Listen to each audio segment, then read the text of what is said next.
Y lo interesante, de repente, lo interesante y con lo que tenemos que partir aquí es cómo es que se da este balance, ¿no?, entre, de repente, el poder ejecutivo, que es finalmente donde provienen los actos administrativos, y cómo es que se sopesa este control de otro poder importantísimo del Estado, que es el poder judicial, ¿no? Históricamente ha habido todo un desarrollo en torno a lo que significa, lo que implica el proceso contencioso administrativo.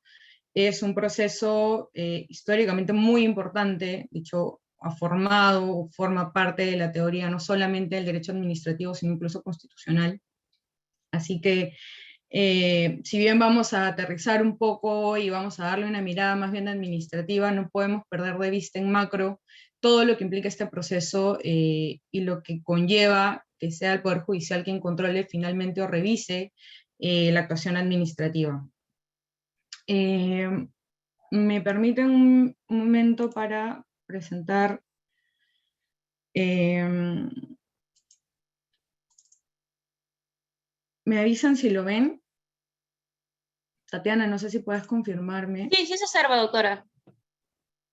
Perfecto.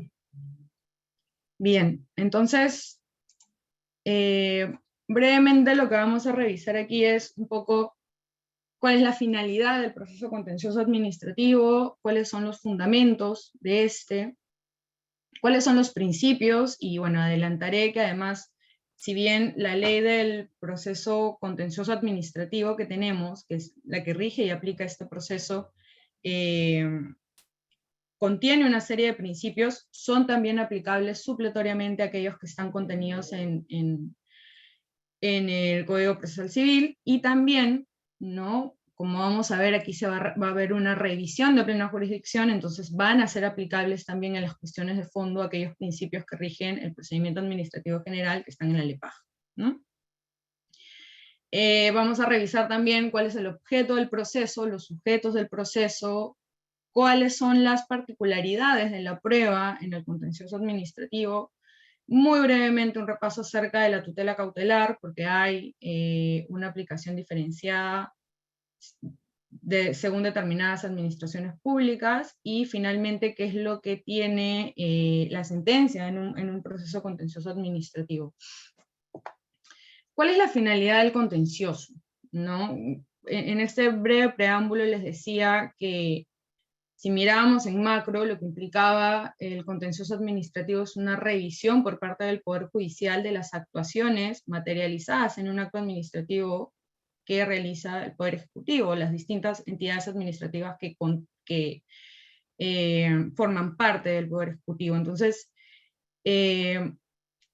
sobre la base de esto, de lo que implica, vamos a tener que podemos concluir dos cosas, ¿no? O hay una revisión de legalidad nada más por parte del Poder Judicial de lo que realiza el Poder Ejecutivo, o es que acaso el Poder Judicial puede ir más allá y puede además brindar una plena jurisdicción a fin de tutelar o prestar una tutela jurisdiccional efectiva, ¿no? Históricamente, lo que se decía era que en esta idea de separación de poderes, en realidad el poder judicial no podía ser más que un control de legalidad, ¿no? Entonces, ir más allá de eso sería suplir la competencia del Poder Ejecutivo, ¿no?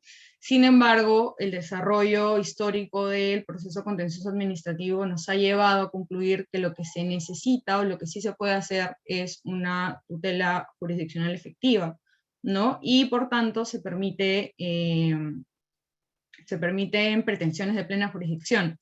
Ahora, digo históricamente, pero lo cierto es que el régimen que aplicaba en Perú, al menos el regulado en el Código Procesal Civil, que era el que contenía a esa época las reglas del contencioso administrativo, claro, permitía la revisión de actos administrativos solo con la finalidad de que se declare su invalidez o la ineficacia, ¿no? Es en el 2001, ¿sí?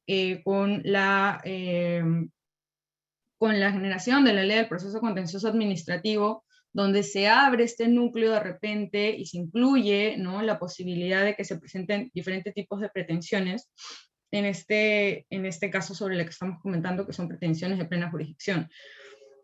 Y no es un tema menor, porque esto implica que yo no solamente le voy a pedir al juez la nulidad del acto administrativo, sino además el reconocimiento de un derecho o una situación jurídica, y que a partir de ello el juez realice determinada acción. Por ejemplo, si estoy de repente cuestionando un acto administrativo que me ha impuesto una sanción, le pediré al juez primero la nulidad del acto administrativo que impone la sanción, y además, si el expediente administrativo, que va a ser elevado al Poder Judicial, se desprenden, digamos, una serie de consideraciones con las cuales el juez puede concluir que no hay responsabilidad administrativa en mi contra, yo le pediré, como una pretensión de plena jurisdicción, que declare la licitud de mi conducta y que ordene el archivo del procedimiento administrativo sancionador, ¿no es cierto? O de repente podré también pedir como pretensión de plena jurisdicción, pues la reducción de la multa de repente, si es que, y aquí si no hay una posición ciertamente pacífica, ¿no?, en la doctrina sobre cuál es el punto o hasta dónde es que puede llegar el juez en la resolución de estas pretensiones, ¿no? Lo vamos a ver después, pero quería ir adelantando eso, ¿no? Es importantísimo que nos quede claro que hemos pasado de un esquema de repente simplemente donde se declaraba la nulidad o la ineficacia de los actos administrativos a una discusión completamente diferente. Ya damos por sentado que este es un proceso que incluye más cosas, que incluye la posibilidad de que el juez se pronuncie, ¿no?, y tutele efectivamente mis derechos, pero eso además implica una responsabilidad más grande, ¿no?, que es que el juez de lo contencioso administrativo tenga un conocimiento de las distintas materias administrativas que se pueden llevar a revisión. Entonces, ¿qué termina pasando o qué fenómeno terminamos enfrentando? Terminamos enfrentando que hay jueces que terminan viendo pues temas de telecomunicaciones, temas de energía, de distribución, de generación, temas tributarios, ¿no? Y, digamos, se requiere un nivel de especialización que ciertamente creo yo que aún no tenemos, ¿no? Y esto se arrastra también, digamos, a la necesidad de que de repente en su momento, lo vamos a revisar también, que los procuradores de la entidad pública, que son la contraparte, si es que nosotros vamos al proceso, también tengan un nivel de especialidad, pues, según la materia o el sector que estemos llevando al proceso, ¿no? Entonces, sí, es un cambio histórico, pero este cambio histórico ciertamente ha traído una serie de, no sé si llamarlos problemas, pero sí requerimientos especiales, ¿no? Porque si no, lo cierto es que es muy bonito decir que tenemos un contencioso donde se busca la satisfacción, ¿no?, de la tutela jurisdiccional efectiva, pero si no tenemos a un juez capacitado realmente para pronunciarse sobre el fondo de lo que le estamos pidiendo, lo que suele pasar es que va a haber una deferencia, ¿no? Una deferencia que es la tendencia a que el juez le dé la razón a lo que ya dijo la entidad administrativa en el acto administrativo que estamos recurriendo, ¿no? Bien, ¿qué es lo que dice la jurisprudencia, solo para terminar la idea de lo que es la tutela jurisdiccional efectiva, ¿no? Digamos, este cambio, ¿no?, a no solamente un revisor de legalidad, sino más bien a un rol más activo en lo que vincula a la plena jurisdicción. Tienen en pantalla la sentencia de casación 4839, ¿no?, donde dicen que el proceso contencioso administrativo surge como la manifestación del control judicial que deben existir sobre las actuaciones de las entidades administrativas, porque hay muchas formas, y lo vamos a ver de repente en las actuaciones impugnables, pero hay muchas formas de manifestaciones, no solamente el acto administrativo, ciertamente esta es una de las más claras y conocidas, pero se puede llevar al contencioso diferentes acciones impugnables. Entonces, este control sobre las actuaciones de las entidades administrativas, como puede ser también el silencio administrativo, actuaciones materiales administrativas, protegiendo al administrado frente a errores, tanto de forma como de fondo, que puedan cometerse al interior del procedimiento administrativo. ¿De acuerdo? Entonces es finalmente no solo revisar si es que el acto administrativo me genera un perjuicio, sino también si es que el procedimiento a través del cual se ha llegado a ese acto administrativo ha contenido algún vicio formal que haya vulnerado algún derecho que la LEPAJ me reconoce, ¿no es cierto? Que la LEPAJ o de repente las normas sectoriales que subregulan estos procedimientos, ¿no? También pueden reconocer. Bien, ahora, hablando un poco de los fundamentos, ya vimos cuál era la finalidad. Ya hemos dicho que el contencioso nace como una forma de control, ¿no es cierto? Un control para tutelar derechos, situaciones jurídicas de los administrados, frente a, pues, la administración, que ciertamente tiene una serie de prerrogativas y potestades, ¿no? Entonces se hace necesario que exista un poder fuera de la administración que genere un tipo de control. No obstante, el ordenamiento jurídico ha sido establecido de una forma tal que, si bien es el Poder Judicial quien revisa en el contencioso, hay también mecanismos de control interno, es decir, de la propia administración, para revisar sus actos, ¿no? Ejemplos de esto son los recursos, ¿no? Cuando uno recurre el acto administrativo y sube o es revisado por el superior jerárquico, pues hay una primera especie de control. No es la oportunidad que se le da a la administración para que sanee o para que revise que no haya ninguna ilegalidad o contravención en el procedimiento administrativo, ¿no? Otra forma de control son las barreras burocráticas, ¿no? Que el Perú es, digamos, un precursor de este tipo de control. Y otro tipo de control interno es, pues, el que ejerce la Contraloría, ¿no? Evidentemente, los bienes jurídicos tutelados aquí son diferentes, pero son formas de control, ¿no? De la actuación administrativa.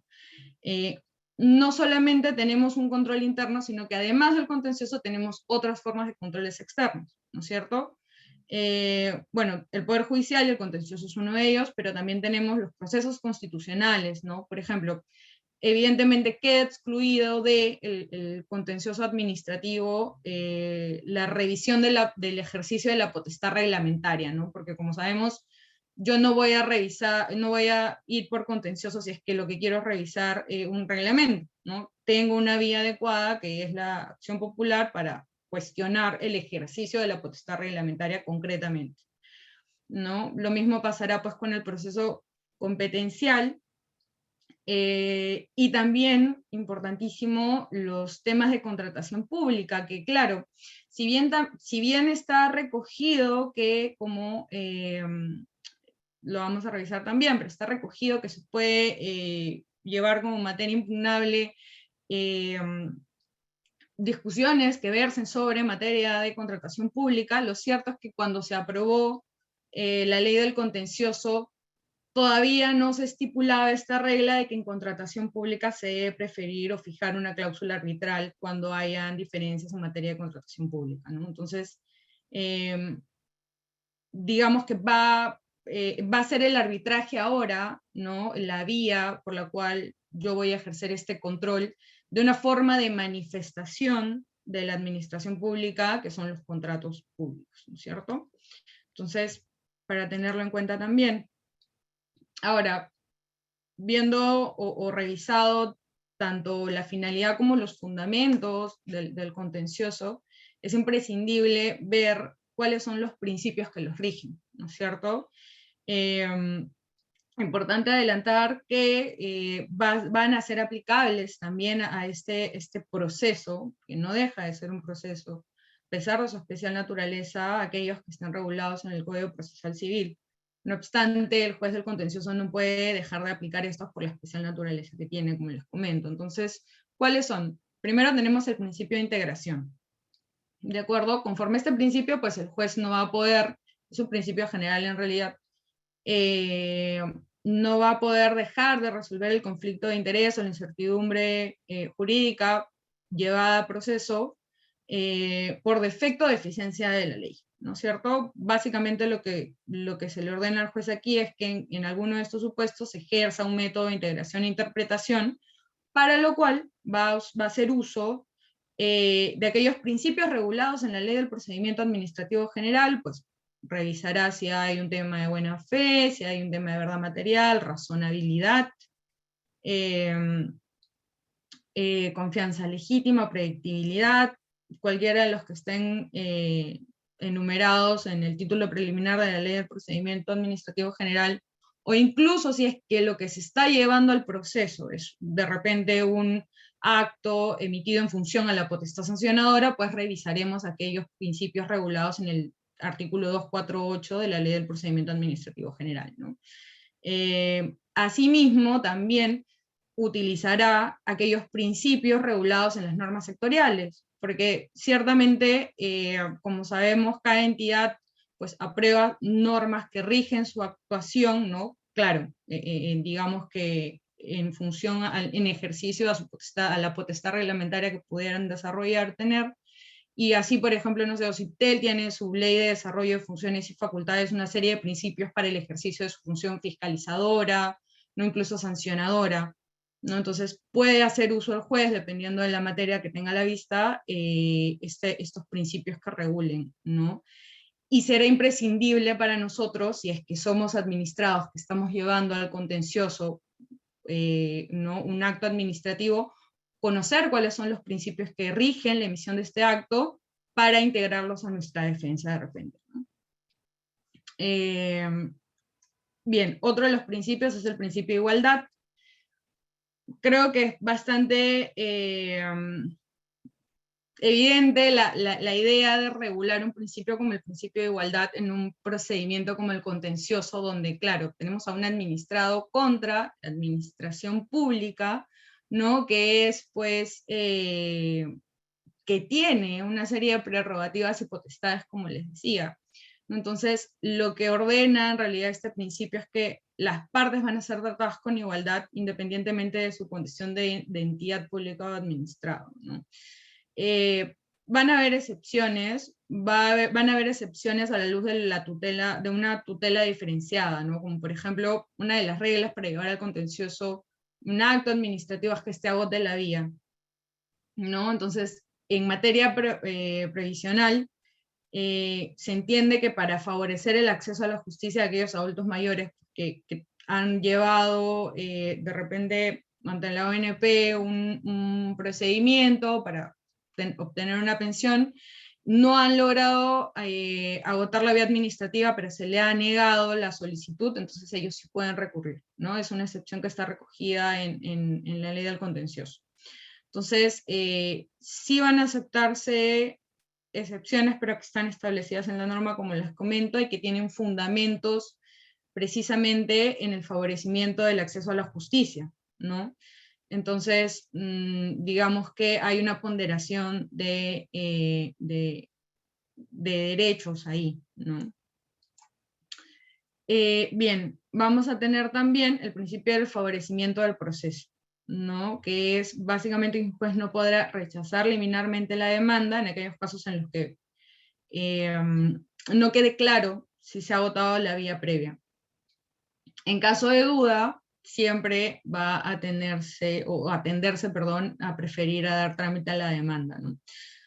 Nuevamente, la finalidad detrás de este principio es facilitar el acceso a la tutela jurisdiccional efectiva, y también hay rezagos de lo que prima en el procedimiento administrativo general, que es el principio de informalismo, ¿no? Ahora, la aplicación del principio de informalismo también va a ser o va a depender de la materia en la que estemos revisando en el contencioso, ¿no? Porque si llevamos más bien algo a revisión, de repente el cuestionamiento de una adjudicación de buena pro,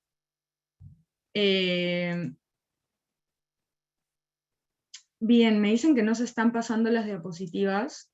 No sé Sí, si doctora, me... no se están pasando. Ya, ahora sí recién se ve.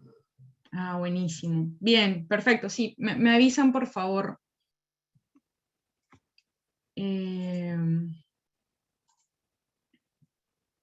Bien, bueno, básicamente era lo que les comentaba acerca del principio de favorecimiento, ¿no? Ante la duda vamos a preferir darle trámite a, o sea, a la admisibilidad de la demanda, ¿no? Y finalmente va a ser el juez quien, en el marco del proceso, determine, ¿no? Si es que se ha cumplido o no con el requisito, y sustentará en la sentencia, finalmente, por qué o cuál ha sido la ponderación de hechos y principios que ha hecho para admitir a trámite esta demanda, ¿no?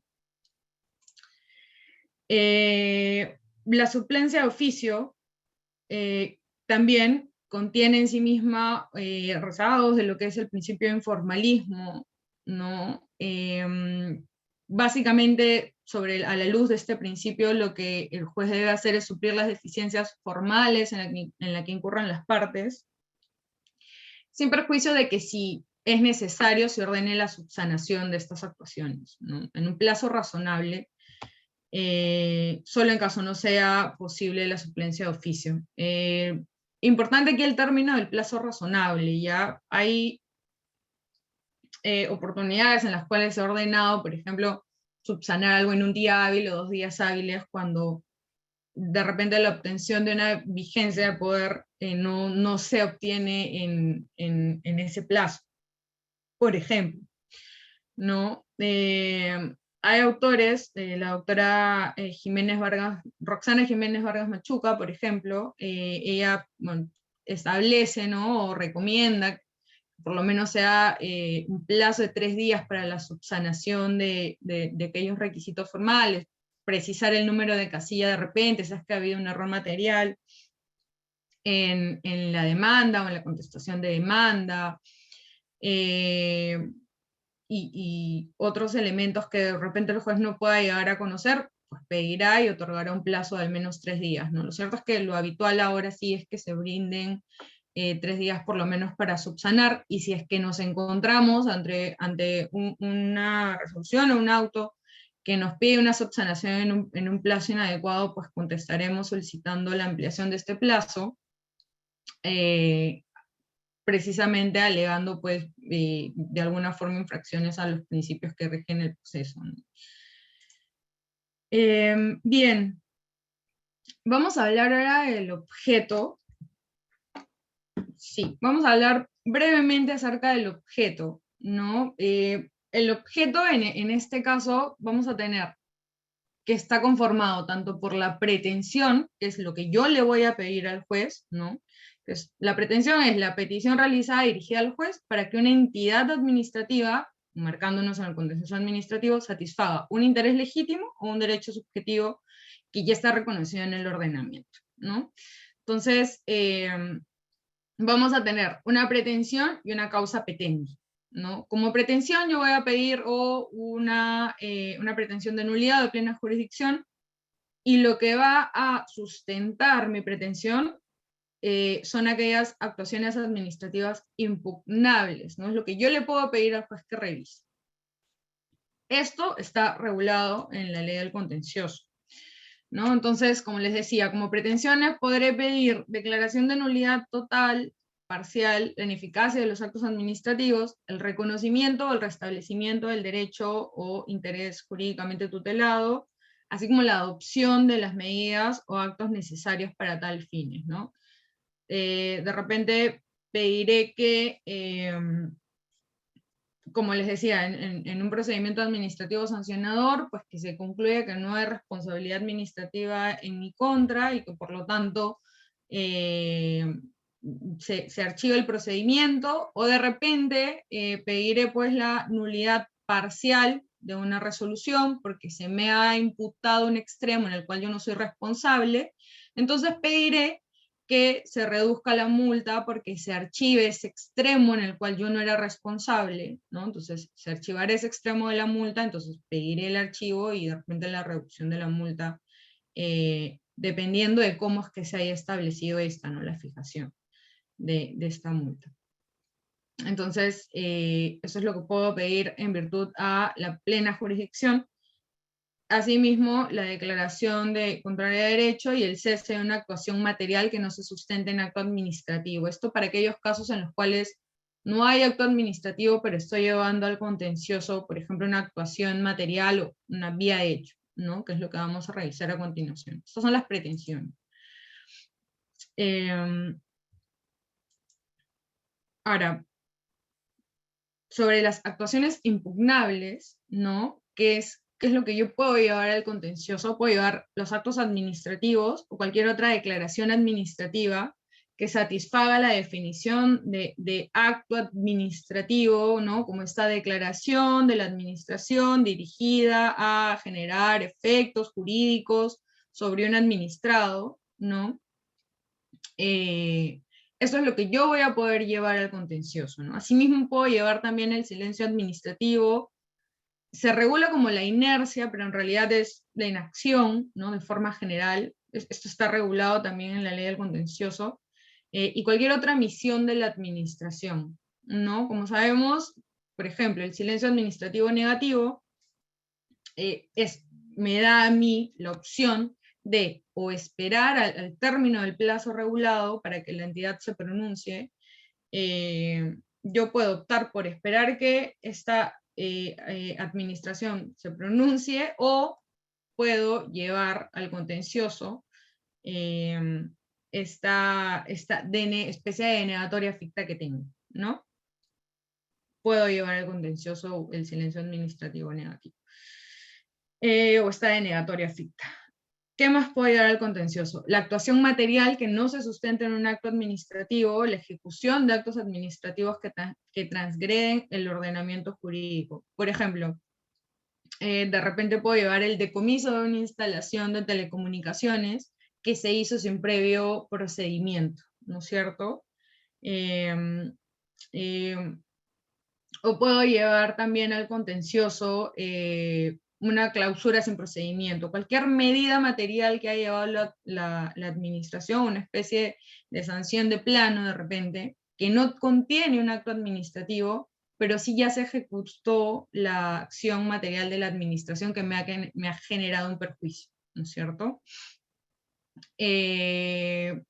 Claro, y esta cuarta actuación impugnable, que son las actuaciones o omisiones de la administración pública respecto a los contratos de la administración, es lo que les comentaba, que parecería que en la medida en la que ahora la ley de contrataciones con el Estado exige pues la inclusión de una cláusula arbitral para todas aquellas diferencias generadas en la ejecución o en general en el marco de la contratación pública, pues ya habría quedado generada, y sinceramente, no he visto un caso y creo que ya no hay casos en los cuales se lleven actuaciones impugnables vinculadas a los contratos de administración. Ojo, contratos de la administración, ¿no? Porque les estaba comentando justo que sí puede llevarse, por ejemplo, estos cuestionamientos que se le hacen a la adjudicación de la buena pro, ¿no? Yo gano una buena pro, alguien apela esta adjudicación, pierdo la buena pro y pues llevaré al contencioso esa resolución por la cual se me ha quitado la buena pro, pero ahí evidentemente no hay un contrato, ¿no? Otra de las actuaciones impugnables son las actuaciones administrativas sobre el personal dependiente al servicio de la administración. Otra vez pasa algo muy similar con el supuesto anterior, ¿no? Ahora vigente la Ley Procesal del Trabajo, la 29497, se ha, digamos, trasladado toda esta materia a los juzgados laborales, ¿no? Y se ha instaurado esta especie de contencioso administrativo laboral, por lo cual acá sí hay claramente una derogación tácita de esta actuación impugnable, ¿no?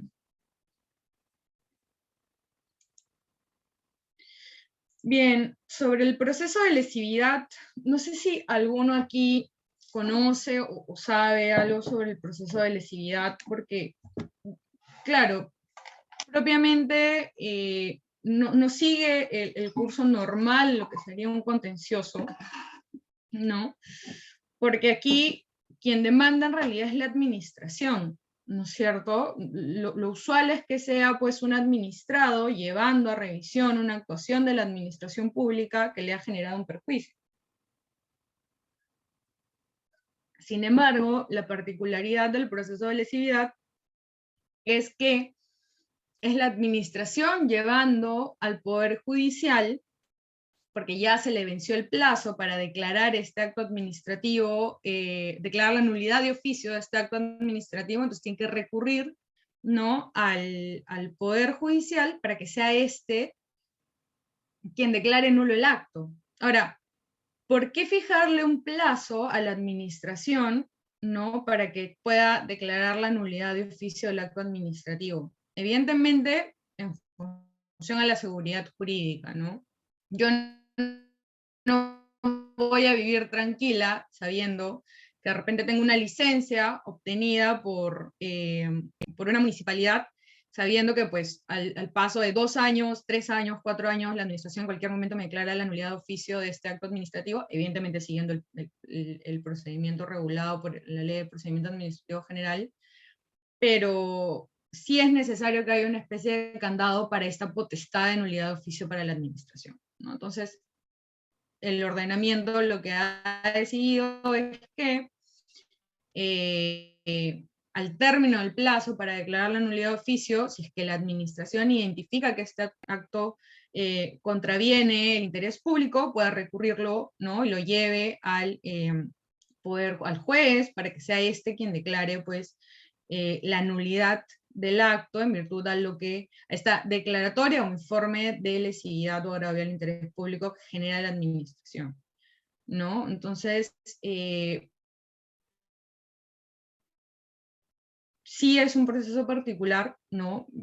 Tiene su fundamento precisamente en que ya se le pasó o ya prescribió la posibilidad de la administración para hacer uso de su prerrogativa de declaración de nulidad de oficio de actos administrativos, y pues será el juez quien revise este acto administrativo. Ahora, como contraparte, evidentemente va a estar, o como sujeto pasivo, va a estar el administrado, que ciertamente es un administrador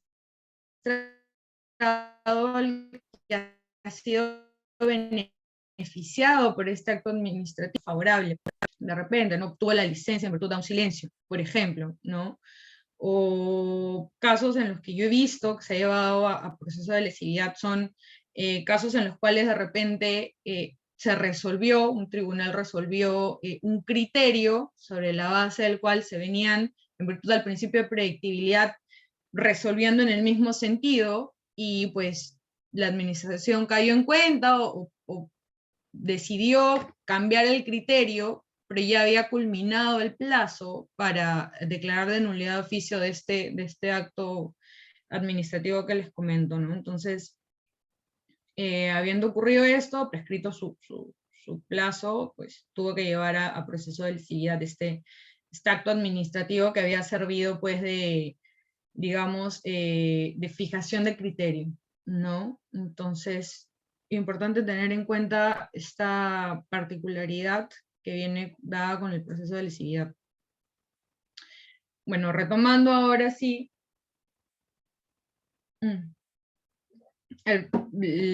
los demás elementos de lo que vamos a conversar ahora. Muy brevemente, los sujetos del proceso, ¿no? Cuando tenemos, en primer lugar, cuando hablamos de sujetos, verificamos la competencia, ¿no?, la competencia material. La ley del contencioso administrativo fija, ¿no?, una competencia amplia, ¿no? Simplemente es como llevar al contencioso administrativo todos aquellos actos generados por la entidad pública, salvando aquellos que tengan vías procedimentales determinadas, ¿no? Como ya conversábamos, la acción popular, si es que voy a llevar actos que se emitan en virtud de la potestad reglamentaria, o que tengan una vía específica, ¿no? La competencia territorial es la que está fijada en la ley del contencioso administrativo, y la funcional, ¿no?, que te dice que vas a llevar, vas a presentar, ¿no?, tu demanda a primero sobre este caso particular, lo que quería comentarles era que hay una diferenciación en la competencia funcional, ¿no? Donde se establece que, a diferencia de todos los otros casos, solamente el BCR, la SBS y su salud van a presentar o inician, ¿no?, la competencia funcional en la sala especializada, y la apelación la revisa la Corte Suprema, ¿no? A diferencia de los otros casos que sí van a tener pues la vía regular, ¿no? Eso es lo más importante, lo que tiene que quedar más claro, digamos, que en la parte de la competencia funcional, para no demorarnos mucho ahí. La legitimidad para obrar activa va a tenerla pues el titular de derechos o interés legítimo, ¿no?, que lo va a aprobar en su demanda. En su demanda, además, va a tener que dejar en claro cuál ha sido la vulneración del derecho que sustenta su pretensión, ya sea la nulidad o su pedido de plena jurisdicción. Va a tener que, si es la entidad, en este caso, en proceso de lesividad, va a tener que dejar en claro cuál es el agravio y que está recurriendo en la medida en la que ya está dentro de este plazo de prescripción para el uso de la potestad de la nulidad de oficio, ¿no?, y que se encuentra todavía en el plazo para el proceso de lesividad. Y también vamos a revisar la legitimidad para obrar activa en la tutela de intereses difusos, ¿no? Se le reconoce esta legitimidad al Ministerio Público, al Defensor del Pueblo. En verdad se enumera al Ministerio Público y al Defensor del Pueblo, pero en realidad se deja como un números apertos para que cualquier persona, ¿no?, pueda presentarse con legitimidad para obrar activa en la tutela de intereses difusos. Bien, como legitimidad para obrar pasiva, ¿quiénes van a contar con ese tipo de legitimidad? Pues será la entidad administrativa que expidió en última instancia el acto.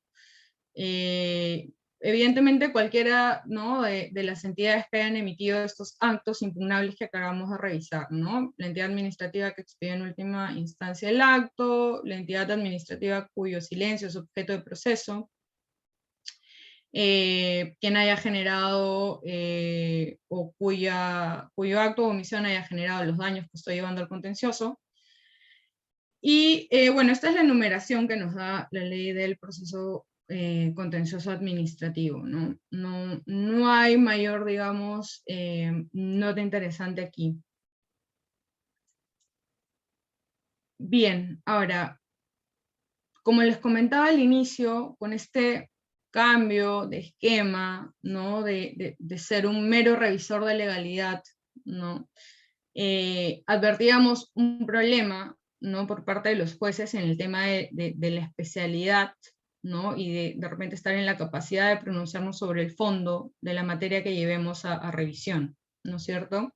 No es lo mismo de repente conocer un sector como energía, ¿no?, y llevar un acto administrativo emitido por Ocinermin, que llevar además un acto emitido por OEFA, y de repente produce, y de repente el BCR, y materias que no terminan de repente, ¿no? El mismo problema representa también, o el mismo nivel de especialización que nosotros pedimos que los jueces tengan para prestar una tutela jurisdiccional efectiva, es la que deberían presentar pues los procuradores públicos, que son ciertamente las personas que terminan reflejando, representando los intereses de la entidad administrativa que está yendo al proceso, ¿no? Lo que se ha visto es que en realidad hay pues una alta rotación de repente de las personas que forman parte de las procuradurías públicas, y que hay, así como se presentaban los problemas en las materias con los jueces, el mismo problema con los procuradores públicos, ¿no? Entonces es uno de los aspectos que también vale la pena prestarle atención, ¿no? Como les comentaba al inicio, la regulación de la prueba en el contencioso es particular. Ya se ha discutido mucho acerca de la constitucionalidad del artículo 29 de la ley del contencioso, porque ciertamente restringe las actuaciones probatorias a todo lo que se haya actuado en el procedimiento administrativo, ¿no es cierto? Entonces, lo que se dice aquí o lo que se cuestiona es que si en realidad el juez ya no es un mero revisor de todo lo que se actuó en el procedimiento, sino que además tiene que prestar una tutela jurisdiccional efectiva, no habría por qué limitar, ¿no?, a la presentación de medios probatorios adicionales, estudios, por ejemplo, ¿no?, que versen sobre, pues, mi causa petendi. Entonces, se discute mucho esta restricción, ¿no?, del medio de prueba en el contencioso. Como les decía, la regla es la restricción material del medio probatorio a las actuaciones realizadas dentro del procedimiento donde se emitió el acto, ¿no? Pero van a haber excepciones, ¿no? Y contemplan estas 3 excepciones la ley del contencioso, ¿no? La generación de nuevos hechos posteriores al término del procedimiento, que la prueba verse sobre hechos que se hayan conocido luego de iniciado el proceso, y los casos donde se exige una pretensión indemnizatoria, en cuyo caso es posible alegar todos los hechos que sustenten dicha pretensión, ¿no?, así como los medios probatorios correspondientes. Bueno, ahí sí van a ser medios, por ejemplo, pericias económicas de repente acerca, o que ayuden a determinar, pues, mi pretensión indemnizatoria, ¿no? Tiene sentido que se fije como una excepción. Como les decía, se señala que es inconstitucional porque hay en la medida en la que no se condice con la finalidad del proceso contencioso, que más bien es tuitivo, que mira, pues, a la plena jurisdicción como una finalidad del proceso, habría, pues, una clara contradicción en esta restricción del medio probatorio, ¿no? No se condice con el modelo de plena jurisdicción, y una de las salidas, porque este artículo sigue vigente, entonces los jueces en principio lo tienen que aplicar, es que en realidad lo pueden inaplicar en virtud al control difuso, a la facultad de control difuso que tienen, ¿no? Entonces, una de las salidas que se les ha, bueno, que por ejemplo Priori postula como una salida, ¿no?, ante esta disposición del artículo 29 de la ley del contencioso. Precisamente acá tenemos una cita del profesor Priori, ¿no?, donde dice que un proceso que brinde una tutela minusválida a las situaciones jurídicas subjetivas, es decir, que contravenga el derecho a la tutela jurisdiccional efectiva, es un proceso en el que se limita la posibilidad de probar a los particulares, ¿no? Bien, saliendo de esta discusión del artículo 29, pues, ¿cuándo es que se fija la oportunidad de la presentación de pruebas? Pues en los actos postulatorios, ¿no? Con mi demanda, con mi contestación de demanda, salvo que esté en el supuesto de que las pruebas se hayan generado en hechos ocurridos o conocidos con posterioridad. El juez del contencioso está facultado para solicitar pruebas de oficio, ¿no?, a través de una decisión motivada e inimpugnable, ¿no? Ahora, hay una particularidad en la fijación de la carga de la prueba en el contencioso, ¿no? ¿Quién tiene la carga de la prueba? Pues quien afirma los hechos, salvo en aquellos casos en los cuales estemos tratando sanciones y medidas correctivas, porque se entiende que es la administración quien está en mejor posición de sustentar el manejo o el uso de su potestad sancionadora, ¿no? Y pues se fija en la ley del contencioso en materia de prueba un especial deber de colaboración por parte de la entidad con el juez para la remisión de los medios probatorios, ¿no?, que está vinculado precisamente a quién está en mejor posición de probar. Bien, la tutela cautelar en realidad no tiene mayor diferencia a la que ustedes pueden haber conocido en sus clases de procesal civil. Tienen los mismos fundamentos que cualquier proceso, no hay un requisito de verosimilitud. Acá más bien discutiremos, pues, si hay una afectación al interés público o un perjuicio que se causa al recurrente, pero no van a, digamos, tener un requisito adicional como es el de la verosimilitud, el peligro en la demora y la adecuación que tiene que tener cualquier tipo de tutela cautelar, ¿de acuerdo? Sin embargo, sí hay un supuesto especial en el contencioso que sí sería interesante que conozcan, que es que en determinados supuestos se exige la presentación de una contracautela para la generación de la tutela cautelar. La regla, como sabemos, es la caución curatoria. Sin embargo, hay entidades que por ley tienen, digamos, que para el otorgamiento de medidas cautelares contra los actos administrativos que estas entidades emiten, no puede presentarse una caución juratoria, sino que va a ser necesario presentar una carta fianza por el valor aproximado de la sanción que se te ha impuesto, por ejemplo, ¿no?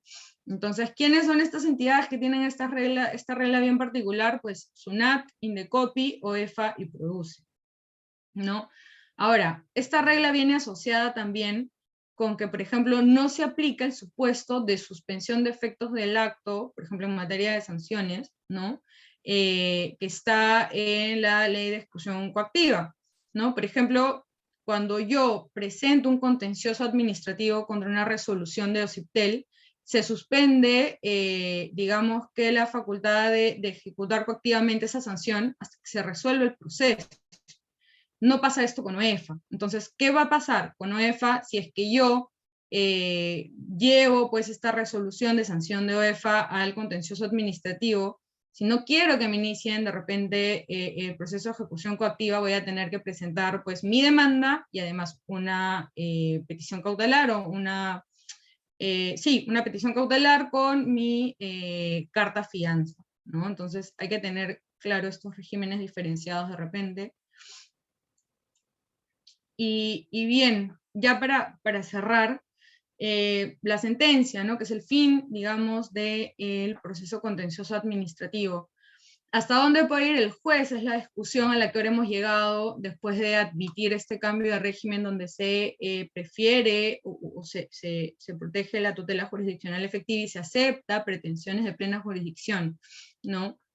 ¿Por qué hasta dónde puede ir el juez? Porque vamos a entender que la administración tiene potestades que son regladas, ¿no? O sea, que la administración va a tener que actuar pegada a la legalidad, pero también van a haber supuestos en donde va a actuar investida de potestades discrecionales, donde por la materia en la que se tenga que resolver va a haber un espacio de discrecionalidad, ¿no? Que se habla de la discrecionalidad técnica que tiene esta entidad administrativa para resolver en las materias de su competencia, ¿no? Entonces, se discute mucho si es que el juez realmente, cuando entra a satisfacer una pretensión o resolver una pretensión de plena jurisdicción, no está en realidad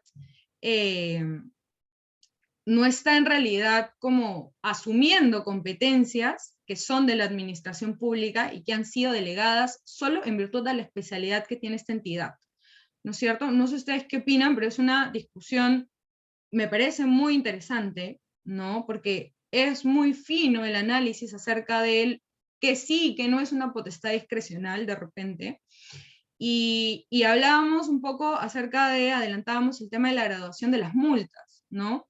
¿Por qué? Por ejemplo, para graduar una multa se aprueban a veces guías metodológicas que determinan, por ejemplo, cómo es que se fija el costo evitado o el beneficio ilícito, ¿no? Por ejemplo, EFA tiene estudios de economistas que se dedican a hacer este cálculo de las multas, ¿no? Muy fino y muy especializado de acuerdo al sector, ya sea pesca, ¿no? Si es hidrocarburos de repente. Entonces, realmente el juez está en la capacidad de rebatir de repente este análisis del costo evitado, del beneficio ilícito generado, si no, ya está asumiendo una competencia que es solamente OEFA. Entonces, se los dejaba ahí como para analizar, pero es importante entrar ahora, ¿no? Ya habiendo superado esta discusión del cambio de regímenes, hasta dónde puede ir el juez, y es importante plantearlo y de repente delimitarlo, porque sobre la base de eso es lo que yo voy a pedir, y cómo lo voy a pedir de repente, ¿no es cierto? Bueno, y tipos de sentencias, es una sentencia estimatoria, ¿no? ¿Qué es lo que va a tener que tener la sentencia? Esto nuevamente es lo que está en la ley del contencioso administrativo. Lo interesante aquí de repente es deslindar un poco que cuando pues otorguen la nulidad total o parcial o ineficacia del acto administrativo, si es que el juez me lo otorga, esta va a tener que ir en el sentido de acuerdo a lo que ha requerido el demandado. No así cuando el juez otorgue el restablecimiento o el reconocimiento de una situación jurídica individualizada, ya que, por ejemplo, la adopción de las medidas necesarias para este restablecimiento o reconocimiento que yo he solicitado pueden ser dadas no necesariamente de la forma en la que yo lo he requerido, ¿no? Entonces ahí hay digamos, un permiso a que el juez, digamos, no esté ligado necesariamente a este principio de congruencia procesal que puede tenerse en otro tipo de procesos, ¿no? Como los regulares, el proceso civil general. Entonces, importante saber esto, importante de repente si es que estoy preparando mi demanda, pues plantear adecuadamente esta acumulación de pretensiones y cómo planteo pues mi solicitud o mi pretensión de plena jurisdicción. ¿Qué más tiene que tener? El plazo en el que la administración va a cumplir o realizar determinada actuación, si es que hay el monto de indemnización, y también la forma, ¿no? Importantísimo, la forma en la que se va a ejecutar la sentencia. La especificidad del mandato, cómo es que se va a ejecutar, y bueno, si hay una asignación de costos y costos. Como les digo, esto en realidad son como las reglas generales que ya están establecidas en la ley del contencioso. He hecho un repaso muy rápido de los principales puntos y también la idea era sobre todo quedarnos con las diferencias de repente que pueden tener con otro proceso, y cómo es su vinculación tan importante y tan finalista con lo que es pues digamos, la función administrativa, el acto administrativo, el procedimiento administrativo, ¿no? Bueno, eso es lo que yo les quería contar hoy día, no sé si hay preguntas, yo quedo a disposición. Sí, doctora, hay dos preguntas, se las leo. La primera dice, respecto al contencioso administrativo, ¿considera que nuestra ley está acorde a la coyuntura? Si está acorde a la coyuntura. Bueno, creo que justo hemos revisado que hay supuestos en los cuales hay bastantes puntos controvertidos, ¿no? El hecho de que de repente no se haya revisado o actualizado el tema de las materias impugnables, ¿no? Ya dice mucho. El punto de discusión acerca de estas restricciones de medios de prueba, porque lo que termina pasando con este artículo 29 de la ley del contencioso que les comentaba es que van a haber supuestos en los cuales el mismo administrado ante dos juzgados diferentes presenta un informe de repente que ayude a sustentar su posición y se lo aceptan como medio de prueba, invierte, ¿no? en de repente asistencia técnica jurídica para preparar este medio probatorio y pues tiene otro proceso en otro juzgado y se lo deniegan, ¿no? En virtud del artículo 29. Entonces, terminan generándose pues actuaciones diferenciadas, contrarias a lo que se busca tutelar, ¿no? Entonces,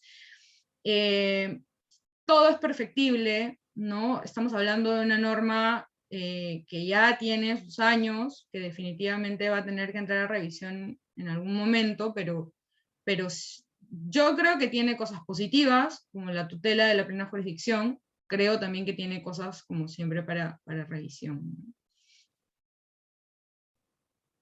No sé cuál es la segunda pregunta, Tatiana. Sí, ahí se la leo. ¿Cuál viene a ser el medio de control jurisdiccional más efectivo en nuestro país y en el derecho comparado? Más objetivo. A ver, le leo otra vez. ¿Cuál viene a ser el medio de control jurisdiccional más efectivo en nuestro país? Efectivo. Es que es un término bien, con el que hay que tener cuidado.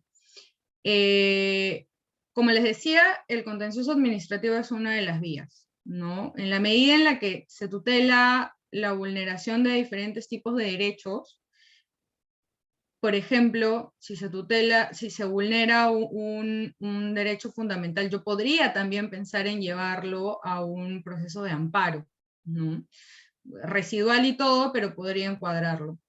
El amparo me parece a mí una vía válida, ¿no? Sin embargo, lo cierto es que el derecho administrativo es bastante técnico y sectorial, ¿no? Entonces, llevar al amparo algunas cosas que en realidad no van a poder ser percibidas como debe, yo creo que sí va a haber un encuadre correcto en el contencioso. Ahora, ¿cuál es lo malo del contencioso?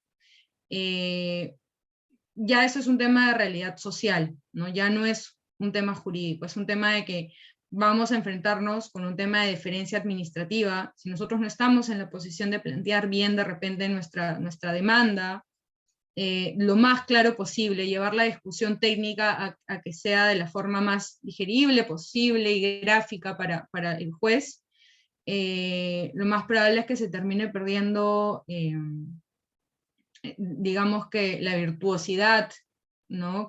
Con la que puede estar diseñada el contencioso administrativo. Por eso es importantísimo ser conscientes de esta problemática de los juzgados que existen en la actualidad, ¿no? O sea, tenemos pocos juzgados y tenemos una infinidad de materias, ¿no? Entonces, conociendo este problema, creo que exige a nosotros como abogados una capacidad ya no solo de discutir las cosas a nivel jurídico y elevarlo al nivel técnico, sino también de simplificarlo, ¿no? Y es un reto muy bonito, pero es un reto que demanda bastante esfuerzo también. Bueno, esa es mi respuesta. Esas han sido todas las preguntas por los participantes, doctora. Le agradecemos de parte del equipo de B-Lawyer y esperemos contar con su presencia en las próximas ponencias. Le agradecemos y le esperamos. Que tenga muy bonita semana.